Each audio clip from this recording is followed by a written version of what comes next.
Alô, amigos. Estou aqui para trabalhar o tema a transição planetária e a pós-modernidade.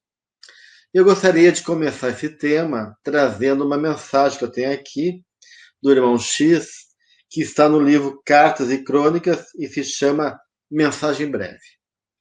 Nessa linda mensagem do irmão X, ele apresenta essa crise do homem moderno. Fala desse momento que vivemos, de assombro, de muitas facilidades tecnológicas, facilidades em termos de conquistas sociais, políticas, mas ao mesmo tempo ele coloca do quanto isso foi gerando na mentalidade do homem atual uma série de perda de capacidade de discriminar valores e reconhecer os limites que envolvem essas conquistas. E ele nos coloca que esse momento que a gente vive é um processo natural da faixa evolutiva que passamos, relacionando isso justamente à transição que nós estamos vivenciando de um mundo de expiação para um mundo de regeneração. E ele comenta que parece que estamos num caos, no momento onde a nossa capacidade de discriminar, a nossa capacidade de poder reconhecer os valores espirituais cederam a esse homem imediatista, a esse homem preso no hedonismo, na conquista e na busca do prazer corporal, e também nesse homem compulsivo, aonde o seu objetivo maior é o consumismo, são os valores materiais. Mas ele nos explica nessa mensagem que tudo isso é natural, porque o homem conquistou nesse momento plena liberdade de escolha. Então ele diz que esse momento de crise é o momento que todos nós, sem exceção, já temos condições de aceitar e escolher que postura vamos ter em relação ao joio e ao trigo. Não falta informação, não falta consciência, não falta elemento para nós, nessa humanidade atual, de poder, então, se posicionar frente às escolhas que o mundo oferece. Então, ele coloca que, neste momento, estamos frente a essa possibilidade de poder optar. E que, naturalmente, na medida que o homem vai assumindo aquilo que mais afiniza junto ao seu coração, esse joio e o trigo vai se separando naturalmente. E que esse aparente caos, então, que a gente vive, esse momento de tumulto, de radicalização, de extremismo e de violências, etc., que a gente está vendo no cenário planetário, é o momento de poder, de alguma maneira, criar essa nova configuração em termos de um arranjo, de uma organização nova para o nosso planeta, para a nossa sociedade. E ele comenta, então, que Deus, né, Cristo, nos dá total liberdade para a gente poder fazer, então, essa escolha e assumir nosso lugar no mundo. Então, é como se essa impressão que ele fala, que é uma impressão como se o mundo tivesse desorganizado, desgovernado, caótico, mas é uma ilusão passageira de um movimento que é regressivo, né? Mas que esse aparente movimento para trás é uma forma, né, uma crise que a gente vive para botar em jogo nossas escolhas, nossa consciência e enfrentar de alguma maneira toda essa construção que vemos realizando pela lei de causa e efeito. Então, é natural que nós, nesse momento de transição, vivemos um momento de crise. O Jung, psicólogo suíço, até traz uma imagem interessante de que muitas vezes o animal, para saltar melhor, tem que recuar.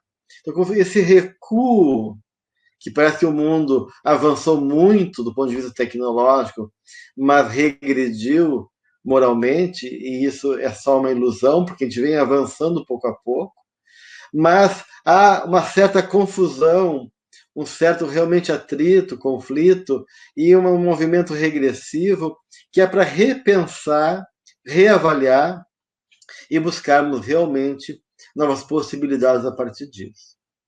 E o que nós estamos vivendo do ponto de vista cultural, político, psicológico, é o que nós chamamos então de pós-modernidade.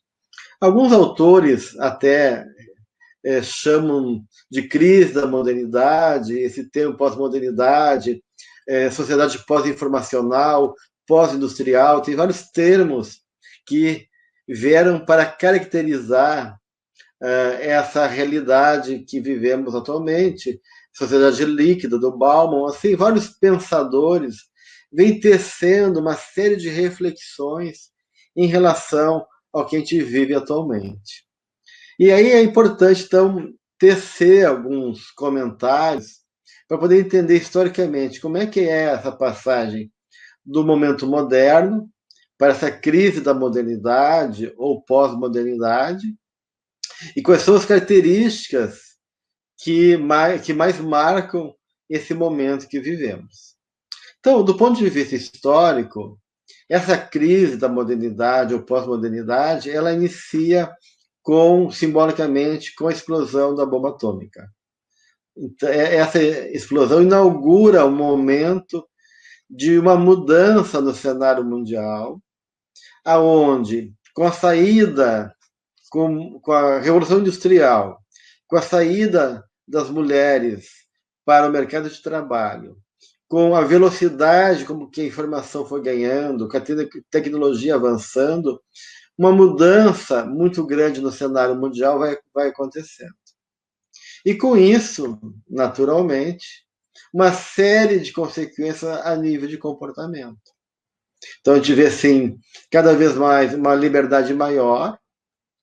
Se na sociedade moderna nós tínhamos um ideal, né, valores, seja eles quais foram, né, o ideal comunista, o ideal democrático, o ideal religioso, um ideal de beleza, um ideal de perfeição, baseado em valores e uma noção de bem e de ordem. Então, de uma maneira, esse tema, né, da ordem movia, né, a sociedade moderna. Na sociedade pós-moderna, isso é quebrado. Os grandes sistemas entram em colapso, e aí o que vale são movimentos tribais, né, que envolvem movimentos de grupos, né, onde cada um se identifica com possibilidades diversas, seja no campo sexual, seja no campo religioso, seja no campo político, e vão formando suas tribos. E com essa relativização do sistema e o aumento da liberdade, começa então a haver, de certa maneira, uma nova configuração a nível de comportamento.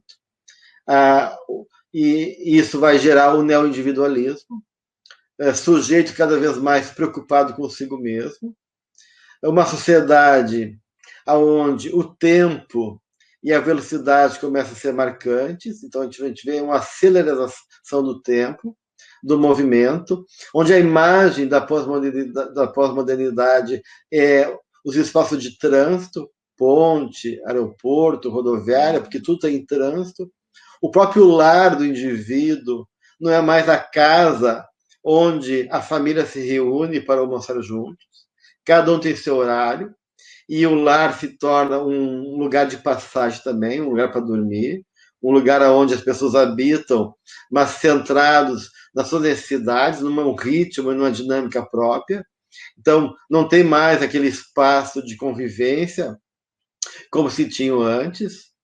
E, de certa maneira, com essa velocidade do tempo e também com as possibilidades das conquistas que a tecnologia e os recursos que isso nos oferece, a imagem da realidade vai mudando.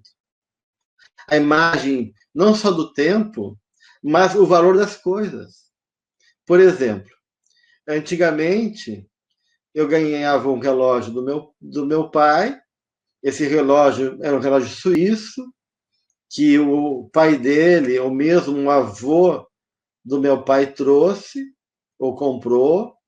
Isso era passado de geração, tinha um caráter de um valor não só pelo instrumento de marcar o tempo, mas um caráter de valor sentimental, e isso durava a vida inteira. O relógio é para durar a vida inteira, passar para outra geração. Na medida que esse cenário pós-moderno foi tomando conta, e tudo é muito rápido, a tecnologia avança muito, o que vale agora, daqui a alguns meses já está descartável, essa ideia de permanência, de possibilidade de permanecer, de se relacionar de maneira mais profunda, vai tomando lugar a uma superficialidade. Tudo é transição, tudo é trânsito e tudo se dá na superfície, não há mais profundidade. E aí, de uma maneira, o que acontece é que a minha relação com o mundo começa também a mudar, ou seja, se antes esses objetos tinham uma certa alma, ou seja, um valor emocional agregado a elementos psicológicos da história daquele objeto, a partir de agora não tem mais história, como Nietzsche mesmo colocou na sua literatura a morte de Deus e a morte da história. É interessante que lemos num banheiro de universidade que diz Nietzsche, Marx está morto, Deus também, e eu não me sinto muito bem. Então, esse é o sentimento do homem pós-moderno, de perder os referenciais que movem a vida e estar meio que à deriva, uma sensação de estar à deriva, uma sensação de possibilidades imensas, oceânicas, mas sem uma referência, sem uma base sólida para sustentar esse movimento. Né? Então, essa imagem de que agora as coisas são descartáveis. Né? Então, o que vale agora, daqui a um tempo já não tem mais sentido. Nos processos da vida, a alimentação, relações começam a entrar nesse campo também, até porque a gente está numa fase de fast food, a gente come comida rápida, e isso tudo então começa a impregnar nossa mente, trazendo novas imagens emocionais, novas verdades psicológicas, ou seja, uma nova forma de ser, de agir e de se comportar no mundo.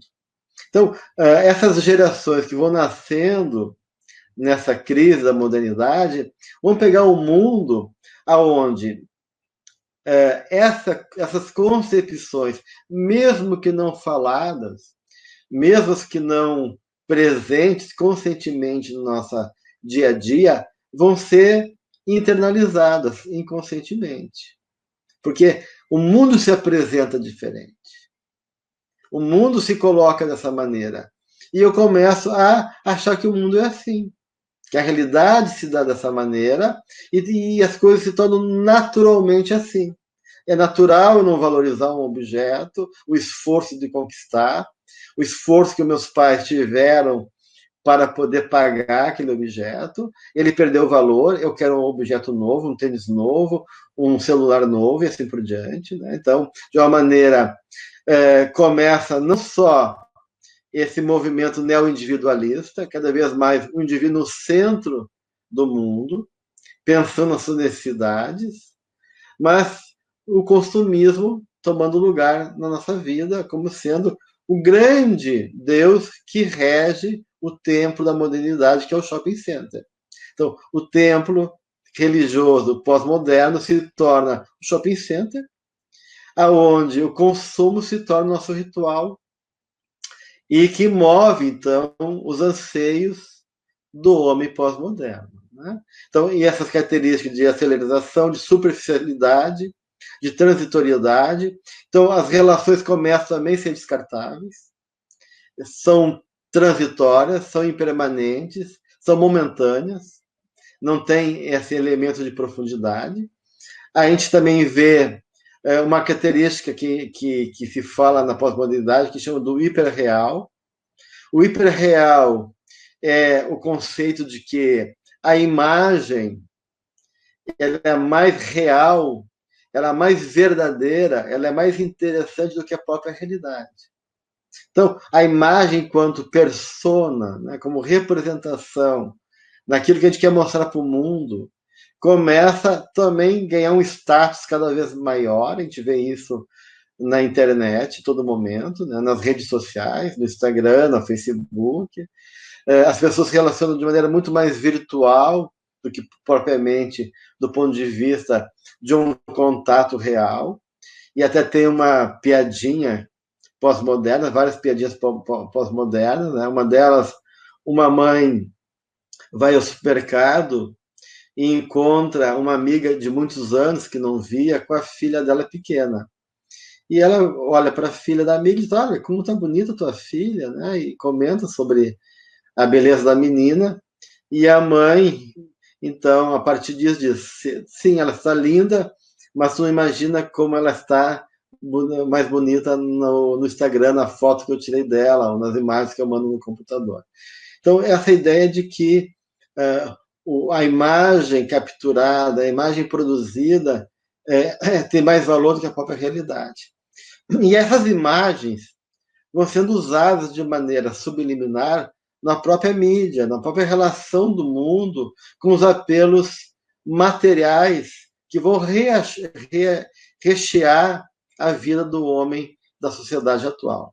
Então, se a gente pegar, por exemplo, a imagem de qualquer tipo de propaganda, né, como, por exemplo, Coca-Cola, o prazer de viver, a gente vê a imagem de propagandas lindas, pessoas que são extremamente bonitas, belas, com corpos impecáveis, né? Corpos fazem cambalhotas, estão sorridentes, tomando uma Coca-Cola, e aí dizem Coca-Cola, prazer de viver. Então, essa imagem, ela também vai ficar impregnada no nosso inconsciente. Então, a gente vai ser bombardeado por apelos, por imagens que começam a tomar contato no nosso mundo mental, e essas imagens vão ser referências internas que vão mediar, estimular, de uma maneira, vão ser as referências da nossa vida.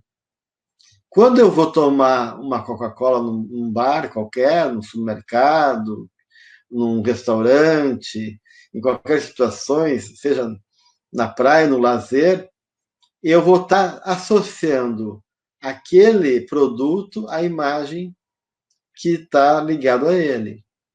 Então, quando eu beber a Coca-Cola, eu vou ter, do ponto de vista psicológico, duas sensações. Um misto de fascínio, que é o que a imagem me revela, me estimula, me provoca, e, ao mesmo tempo, uma frustração. Porque eu nunca vou ser a pessoa daquela imagem da propaganda e nunca vou ter aquele prazer do slogan que ela oferece. Então, uma das características que regem a nossa sociedade pós-moderna é justamente essa. No mundo hiperreal, onde a imagem vale mais do que a realidade, e nós somos tomados por essa ambivalência, por essa contradição emocional, de um lado, de um fascínio que a imagem provoca, de outro lado, uma frustração. E isso vai gerando um vazio existencial.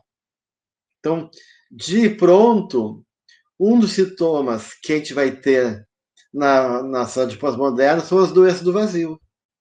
Na sensação que nada preenche. A gente tem vários estímulos, a gente tem várias sensações, tem várias oportunidades, anseios disso, daquilo, conquistas, compras, mas o homem pós-moderno está sempre insatisfeito. Então, essa ideia que se tinha, que na medida que nós fôssemos preenchidos de facilidades tecnológicas, de conforto e de qualidades de vida, entre aspas, essa qualidade, ou seja, leia-se comodidades e não qualidade, se pensaria que nós nos sentiríamos plenos. né, felizes, né, satisfeitos, e não é isso que acontece, né? O resultado disso é uma ânsia cada vez mais por essa sociedade de espetáculos, grandiosa, enorme, a enormidade como um sintoma também, né, da pós-modernidade, e de outro lado esse vazio que acomete cada vez mais nossos jovens, nossas crianças, que faz com que eu tenha dificuldade de lidar com frustrações. Então, então o que vemos é um jovem incapaz de discriminar, preso nessa condição nihilista. Então, o nihilismo com o hedonismo é essa outra característica pós-moderna, e o que reflete na realidade do comportamento dos jovens de hoje, da sociedade como um todo, porque se não está no jovem, também está em toda as nossas visões de mundo, de homem, que permeia os homens e as mulheres do nosso tempo, gerando esse grave problema do suicídio, né? Porque na medida que sou invadido por esse niilismo e esse jovem não consegue discriminar, o que acontece? Ele vai compensar através das doenças do vazio. Então, esse é um termo usado atualmente para todas as doenças que refletem processos muito básicos que não foram estruturados, porque faltou, tem uma falha aí que impede de uma consistência na imagem de mim mesmo, da minha relação de sofrer, de estabelecer vínculos e de buscar um sentido na realidade, né? Então, a gente percebe, hoje em dia, que, em vez de a gente refletir, em vez de a gente assimilar o conhecimento, como eu falava antes, né, o jovem ele tem uma ilusão que tem muito conhecimento, que tem muita informação, mas ele não discrimina, não reflete. E aí parece que ele sabe muito, mas na verdade ele está acomodado nessa fantasia de sucesso imediato, sem esforço, né, sem esse elemento do sal, né, o sal como sendo símbolo do sabor, quando Jesus fala no Evangelho, vós sois o sal da terra, né, como esse resíduo que faz a diferença, e sabor e sabedoria vem da mesma etimologia da palavra, né, saborear e sabedoria vem de sabor, acaba de poder despertar, né, o sabor da vida, do alimento, nós fazemos a diferença no mundo.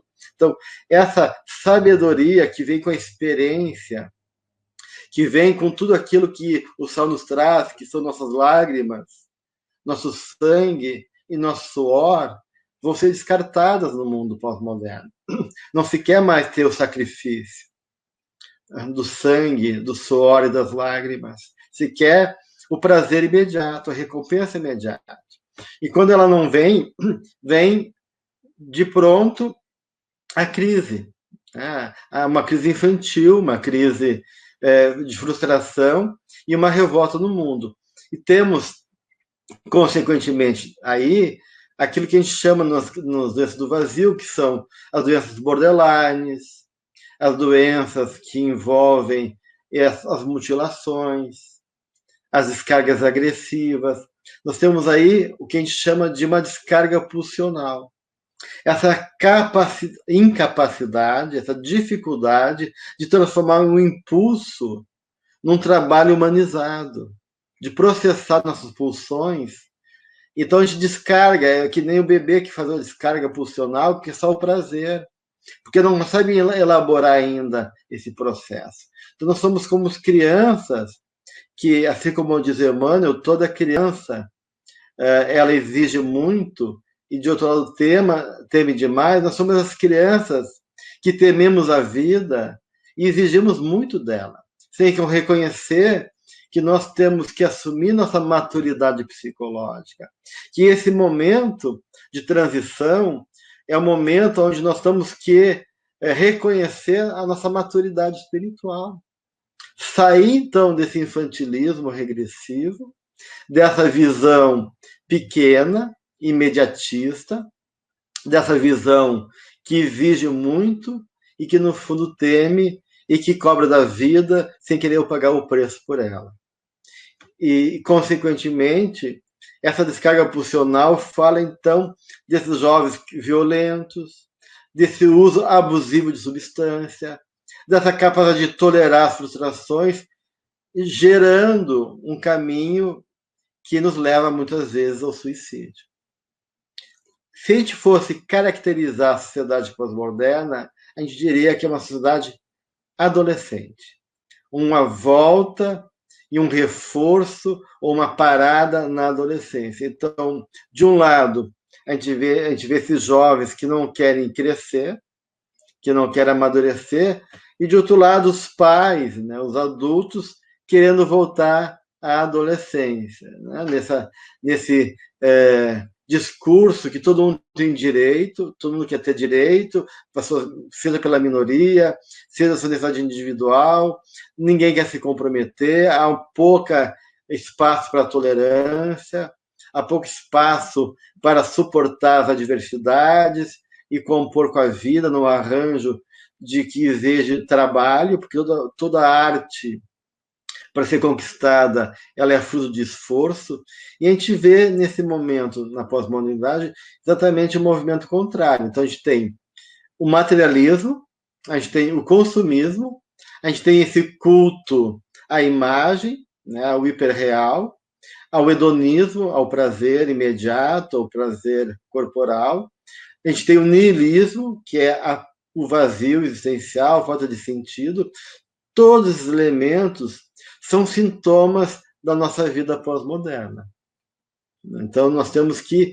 E tudo isso, de uma maneira, é porque, no fundo, todos os embates refletem uma crise de nós mesmos, desse convite da transição planetária, esse convite, de uma maneira, para a gente poder repensar o rumo da nossa existência e uma chamada renovadora para esse homem moderno, que entrou em crise, transitando por essa crise da pós-modernidade, para alcançar uma ampliação de consciência no processo de autodescobrimento de si mesmo, aonde os valores não são mais da consciência coletiva, ou seja, essas imagens sociais, culturais, ligado ao consumismo, que a gente chama de personas, máscaras, as imagens que o mundo cultua, nem do ego onipotente,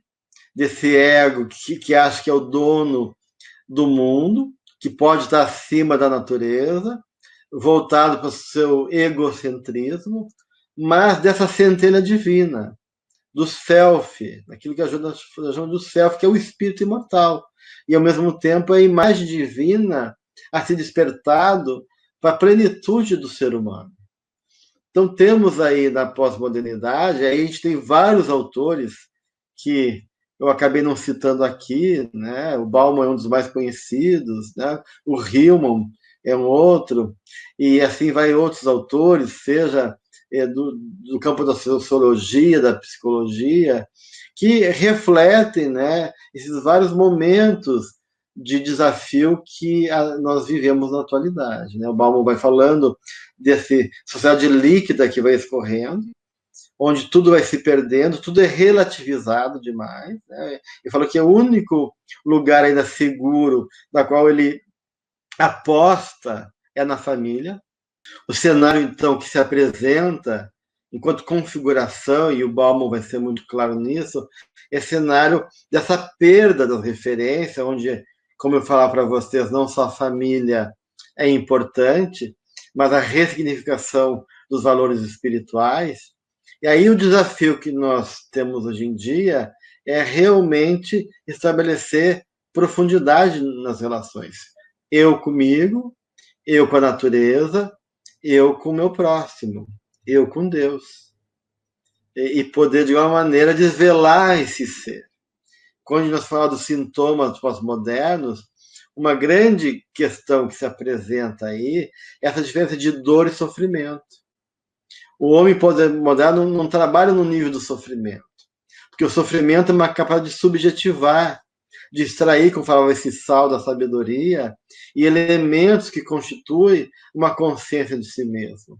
Então, o ser humano está na dor, que é apaziguador, remédio, prazer, consumo, e que ele ganha mais com tudo isso, é mais dor ainda, é mais vazio, é mais situações de um homem anestesiado, entorpecido, a gente vê um entorpecimento da consciência, uma falta de referência do sujeito pós-moderno, e aí esse mundo que se apresenta meio caótico, dividido, extremista, e aí a dor, né, como a gente vê agora no coronavírus se apresentando aí, como trazendo para uma nova tentativa de sensibilizar esse homem pós-moderno, de tocar o nosso coração, de resgatar que estamos todos no mesmo barco, somos todos uma família, que o que afeta o mundo me afeta, e o que afeta a mim afeta o mundo. Então, que essas diferenças menores, que a gente dá muito valor, acabam sendo uma grande bobagem, e que o que importa é essa irmandade que nos une nessa dimensão espiritual que a vida nos apresenta e que a doutrina espírita também vem nos ensinar e nos criar, nos trazer um caminho, trazendo um aprofundamento da mensagem de Jesus que ele nos deixou aqui há mais de 2000 anos. Né? Então, esse desafio do homem moderno é uma parada. É parar, essa crise é para parar, essa crise é o momento da gente poder fazer esse embate onde o joio e o trigo está sendo separado, como a gente comentava na mensagem do irmão X, e cada um está tendo que assumir o seu lugar no mundo. Porque Deus acredita em nós. Deus realmente aposta na nossa capacidade. Né? Então, a lei de causa e efeito e sua sabedoria move e promove a nossa condição de conquistar cada vez mais a nossa riqueza espiritual, a inteligência, a razão e, acima de tudo, caminhando para a ingenuitude em algum momento da nossa evolução existencial. Então, temos aí esse convite, né, meus irmãos, de, nesse momento de tumulto, nesse momento de incertezas, nesse momento de vazio, de poder, em vez de se atirar nessa descarga pulsional, em vez de buscar no desespero saídas infelizes, imediatista, em vez de buscar essa compensação no culto, hedonismo do prazer imediato, em vez de fazer uma descarga pelas drogas, pelo sexo exagerado, pelos impulsos desse atavismo do passado, é o momento da gente poder suportar a nós mesmos, suportar esse conflito que é interno, ser crucificado como Cristo foi crucificado, ou seja, está nessa tensão de opostos entre o homem velho, que está morrendo, mas não cedeu, e a esse homem novo que está vindo, mas ainda não ocupou seu lugar. E viver nesse momento, esse momento de crise, mas confiando em Deus, confiando na vida, confiando em nós mesmos, reconhecendo que esse momento é uma belíssima oportunidade de sair dessa visão e dessa condição psicológica infantil e encontrar o homem maduro, o homem que enxerga além desse mundo limitado da matéria e busca, acima de tudo, esse homem mediúnico, né? Esse homem cósmico, esse homem em conexão com a vida, com o psiquismo de todos nós, unidos através da grande lei que nos promove, que é a lei do amor. Então, eu gostaria de deixar essas reflexões para vocês, para a gente poder pensar um pouquinho e poder encontrar, nesse caminho que é de todos nós, a melhor forma de realizar essa transição em favor de uma sociedade mais bela, mais justa e mais perfeita. Um abraço a todos.